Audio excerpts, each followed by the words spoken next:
You have Jeff Sessions, who was on that list, which I think is would be very.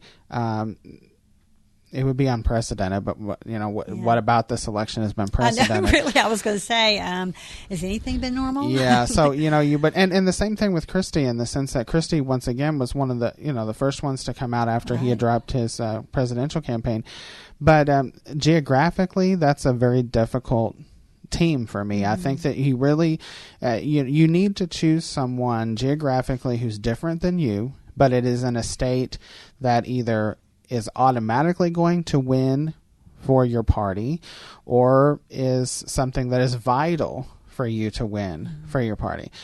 New Jersey is not a state that I would see going Republican in November. I'm not saying it's impossible, but it's not the difference between registered Democrats and registered Republicans, the fact that, yes, we have a Republican governor in Chris Christie, but that's an off-year election. It's not a general election, and I think that he would even have a hard time being elected in a general election, especially with the popularity that has really gone down for him over the few years. And Donald Trump has some issues in Atlantic City that I think we will see in the Republican. Of course, the Republican primary is all but finished, but we will see how that turnout happens for Republicans in New Jersey on June the 7th, because he is not all that popular in New Jersey. So it would be shocking for me to see him make that decision. I actually talked to a couple of people over the last couple of weeks. We were in Atlanta, and there were a couple of people who had actually worked for Donald Trump, and one had a limousine service, and he was caught in that fray of in the bankruptcy fray, and was left holding the bag. But he had nothing ill to say about Donald Trump.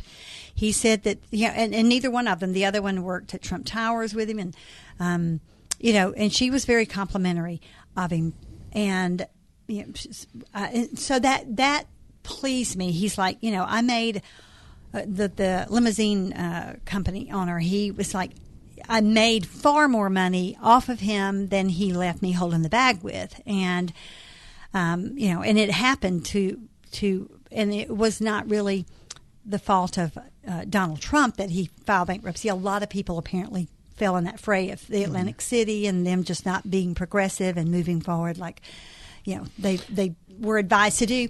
And so, but that really made me feel good to know that here they were. I mean, they had up close and personal contact with him and said, that he was very fair to them. Well, the problems that occurred in Atlantic City were not necessarily Mr. Trump's fault. However, many people have perceived that he, along with others, created the problem. And there's a good argument for that, in the sense that there was a lot of eminent domain. There was a lot of buying companies and then immediately sending them into bankruptcy in order to make a little bit better profit on it as you restructure. The problem was economic conditions outside of those businesses made it to where tourism to Atlantic City went down to begin with, and it just ended up being a bad business decision. And they were assessing that to Atlantic City, and the powers to be in that city was they were really blocking the progression, and so they are the ones that really made the economy bottom out. Everybody had a hand in it, and the casino owners did as well. Sure, and of course, and the unions there had a hand in that as well. So that's something to take into. I'm sure it was a domino effect, kind of, and a little bit. Probably everybody played, but of course Donald Trump is the one running for president, not any of the officials. Exactly. So he's going to get a lot of stones thrown at him. But that did encourage me a little bit to hear them that say that he was a very very fair to them, and that he was a really admirable person to work with. So I liked hearing that. You had a former employee who was listed in the attacks that were made on the Sunday New York Times articles, and she has come out and said once again that was taken out of context, that she was not treated poorly by Mr. Trump in any way. So as far as being a boss, that has proven that he's a pretty good boss. Yeah. So anyway, But all right, guys, 571-2428, 571-CHAT. If you have a question for Garrett about what's coming up, what's next, something maybe that is not settling well on your soul right now about this, your spirit, you give us a call, 571-2428, 571-CHAT. We'll be back with more. WFIA, The Spirit. We get it. You could think of 100 things to avoid talking about pre-planning your final expenses, like rearranging your sock drawer. That's why Dignity Memorial and WFIA are making it easier with Lunch and Learn, a free lunch and live Just Ask Joyce show, Tuesday, May 24th from 2 to 5 p.m. Hi, I'm Joyce Oglesby of Just Ask Joyce, and I can't wait to see you at this very special Just Ask Joyce May 24th at Highview Baptist Valley Station campus. Forget washing the dog. We're going to have a delicious lunch and then a live Q&A about pre-planning, family care, and more. And of course, a live Just Ask Joyce show with you in the audience. Register now by calling 502-423-3122. Lunch and Learn is brought to you by Dignity Memorial, featuring Arch L. Hetty Okolona, W.G. Hardy, Fairdale McDaniel, Arch L. Hetty Taylor Boulevard, and Hetty Hardy, where your loved one's life will be celebrated. Getting your affairs in order spares your family from expenses and upset during an already stressful time. Register now. Call 502-423-3122. At Window World, you're going to get our very best quality product at the lowest possible price, right up front. Hi, I'm Kim Foster here for Window World. From the Good Housekeeping Seal to our limited lifetime warranty, for just $60 a month, you get 8 windows installed, plus energy-saving solar zone with approved credit. What a value! Window World guarantees our windows, including labor and glass breakage, for life. Give us a call or visit us online for full financing details at 800-NEXT-WINDOW or windowworldlouisville.com. Window World, simply the best for less. It's like the rebirth the world feels during spring. The new life when there was none, in the hope of real growth and wonder, like the kind of wonder of joining Alistair Begg on a magnificent Mediterranean journey. Have you ever wondered what it would have been like to travel the dynamic missionary journeys of the Apostle Paul, to see for yourself the sights of the early Christian church? This is Alistair Begg, inviting you to join me this fall on the footsteps of the Apostles' Mediterranean cruise. Together, we'll encounter the sights of the early church like never before, with wonderful stops in Rome, Naples, Jerusalem, Athens, and more. It's an unforgettable 15 days on 2 continents, sailing on one of the newest cruise ships, the beautiful Silhouette. And we'll experience the magnificent Sistine Chapel, the historic Western Wall in Jerusalem, the beautiful Greek island of Santorini, and much more, in luxurious accommodations over the pristine waters of the Mediterranean. Get more information at WFIAFM.com and click on the Footsteps of the Apostles banner. At last, summer camps at Sayers Classical Academy. Camps start June 6th. With so many different offerings, all the kids can be at one location at a price we can afford. I can't wait to tell the kids. Hey, kids. Yes, Dad. Great news. You can go to summer camp at Sayers Classical Academy. Who's interested? Oh, I am. Great. There's basketball. I'm doing basketball. There's sewing. Oh, I'm doing sewing. Oh, what a surprise. Of course she's sewing. Now, who's doing archery? Oh, cool. I've always wanted to do archery. There's volleyball. Can I, Mom? Honey, there's even vocal camp, choral camp. La, la, la, la, la, la, la. They can all use lessons, can't they? Yeah. There's soccer camp, too, and even painting classes. And drama camp and theater camp. Chess camp, golf camp. Hey, honey, are parents allowed to attend? Okay, sewing, volleyball, and soccer for me. Basketball, drama, and chess. That's what I'm going to do. I'm doing archery, golf, and painting. Sayers summer camps, starting June 6th, ending July 30th. You'll have a hard time choosing. Find out more at SayersClassicalAcademy.org. That's SayersClassicalAcademy.org. Do you already have a generator? Smart move. Now you can experience Veritech's service excellence for preventive maintenance and repairs on all makes and models of generators. Their team of professionals provides excellence in customer service and value on the products and services they supply. Veritech proudly carries top-of-the-line brands like Generac, GE, and Briggs & Stratton.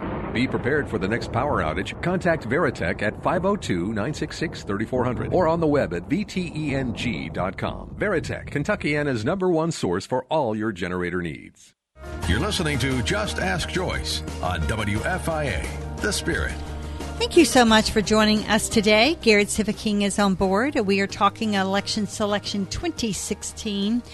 And Garrett, I know on the heels of this, election, the primary in Kentucky just yesterday, Hillary might be a little worried, and Bernie is definitely yelling superdelegate, superdelegate. He's planning to challenge this at the Democratic convention. Do you think that there's going to be a challenge, that there's going to be enough to challenge for him? Well, I mean, any change that would make would be for the next presidential election. It wouldn't affect the way that the system works this time. But he's going to challenge it nonetheless, he says. So. Right. And when he says he's going to challenge it, he would like to see the system changed. Right. And I think that that's something that Democrats will have to deal with at their convention. It'll be interesting to see how that happens. The Nevada State Convention, the coverage of that proved that Bernie Sanders supporters are not very willing to go with Hillary Clinton at this time. Not all of them. Some of them are, some of them are not. And it's, for all the talk that has been had that Republicans are divided, I mean, Democrats are well divided. Yes, they are. Right now. Yes, they are. And it should be brought up for the fact that, people feel disenfranchised on the Democrat side just as they do now on the Republican. There's been some polling out that says about 85% of Republicans have coalesced behind the nominee. I think that number is a little high, but I think it's not unreasonable to think that number has already happened. But for everybody who was talking about there's still 15%, there's still a lot of time till the convention too. And it's not going to happen overnight that people come and support the nominee after they've been so hard fought for another person. And I don't think that that's unreasonable, really. I think a lot of the talk for people coalescing on the Republican side has been so unreasonable. I mean, even the negative attacks against Speaker Ryan and things, that was ridiculous. I mean, it really was ridiculous. And now there's been a lot of ridiculosity in this whole election process. And now you're going to see the same thing. You're going to have people who the very next day, which more than likely will be at the day after the convention, you're going to have some people say, well, Democrats, they've got to come out and support Hillary Clinton. I think you have a very interesting situation here. You have the two major parties who have nominated the two people who have the highest disapproval rating of their entire fields. I mean, the highest by far. I know. So it makes no sense. Yeah. So, I mean, to have that situation come into effect, you're not going to have huge coalition building until after the conventions are done. However, it is a problem for Hillary Clinton that she cannot close the deal before her convention. I mean, it's going to be a problem because Donald Trump has closed the deal. He did. He worked hard. He made it. He closed the deal. Hillary Clinton has been unable to do that. Even in, Kentucky, I don't think people realize how important this was. Kentucky was to her. Kentucky was a must-win, even though she's going to edge it out more than likely. That is not a win. I mean, this was for someone who won 72% of the vote in 2008 and won what they thought would be the most contentious Democrat primary of a millennia. And then you turn around to have her in a state where she and Bill come all the time to support Democrat nominees in the general election. Bill Clinton would not have been president without a win in Kentucky, and he won in Kentucky twice. So that is something that these results are damaging. Well, her. we have to understand, of course, that it's now. We have that taste of Bill Clinton and his, unfaithfulness in the White House to his wife on our, minds still. But we also have this email